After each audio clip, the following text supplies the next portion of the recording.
পবিত্র ঈদুল আজহাকে সামনে রেখে জমে উঠেছে দেশের দক্ষিণাঞ্চলের পশুর হাট।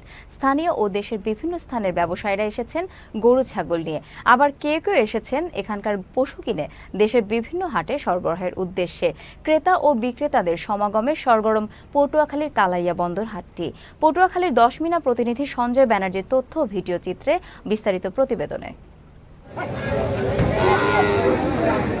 গরু ছাগল ক্রয় বিক্রয়ের জন্য বরিশাল বিভাগের অন্যতম পশুর হাট হল পটুয়াখালীর কালাইয়া বন্দর। পবিত্র ঈদুল আজহাকে সামনে রেখে এরই মধ্যে জমে উঠেছে হাটটি। স্থানীয় ও দেশের বিভিন্ন জায়গার খামারিরা পশু নিয়ে আসেন এখানে। তাদের গরু ছাগল কিনে ঢাকাসহ দেশের বিভিন্ন জায়গার বড় ব্যবসায়ীদের কাছে বিক্রি করেন মৌসুমী ব্যবসায়ীরা। এখান থেকে কিনে আমাদের ওখানে পিকআপ যোগে নিয়ে বিক্রি করি আমাদের ওখানে স্থানীয় বাজারে।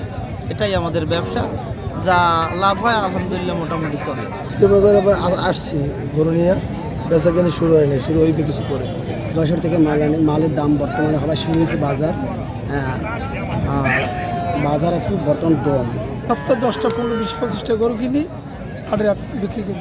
আমরা এই জায়গা থেকে গরু কিনে, ঠিক আছে, ঢাকা চালান দিই, চট্টগ্রাম চালান দিই, ঠিক আছে, এতে বাজারের দাম কম আছে, ঠিক আছে। হাটটিতে নেই কোনো চাঁদাবাজি। তাছাড়া নিরাপত্তা ভালো থাকায় এই হাটটি বেশ জনপ্রিয় ক্রেতা ও বিক্রেতাদের কাছে। বিভিন্ন ডিস্ট্রিক্ট থেকে যে ব্যাপারীরা আসে তাদেরকে আমরা সার্বিক সহযোগিতা করে আসছি।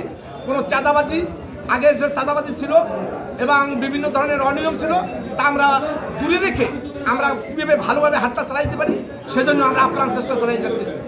দেশের বিভিন্ন জায়গা থেকে নৌপথে এসব গরু ছাগল হাটে নিয়ে আসেন বিক্রেতারা। নৌপথে ব্যবসায়ীদের নিরাপত্তা দিতে টহল বাড়ানো হয় বলে জানান এই পুলিশ কর্মকর্তা।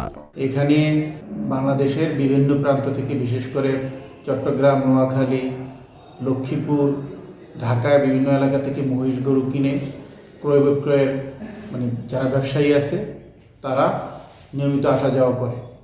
তো নদীপথে আমাদের যেটুকু সীমানা আছে কালাইয়ার নৌফারির, ততটুকু এলাকায় আমরা যাতে ব্যবসায়ীরা নির্বিঘ্নে তাদের ব্যবসা বাণিজ্য করার জন্য আসা যাওয়া করতে পারে সে বিষয়ে আমরা সর্বোচ্চ প্রচেষ্টা অব্যাহত আছে। আমাদের একটি নৌটহল প্রতি যেদিন গরুর হাট হয় সেদিন রাতে ব্যবসায়ীদেরকে আমাদের সীমানা পর্যন্ত টহল প্রদান করে পৌঁছায় দেয় তাদের অন্য সীমানায়। সপ্তাহের প্রতি সোমবার বসে এ হাট। এই একদিনেই এ হাটে কোটি টাকার গরু ছাগল ক্রয় বিক্রয় হয় বলে জানান ইজারাদাররা।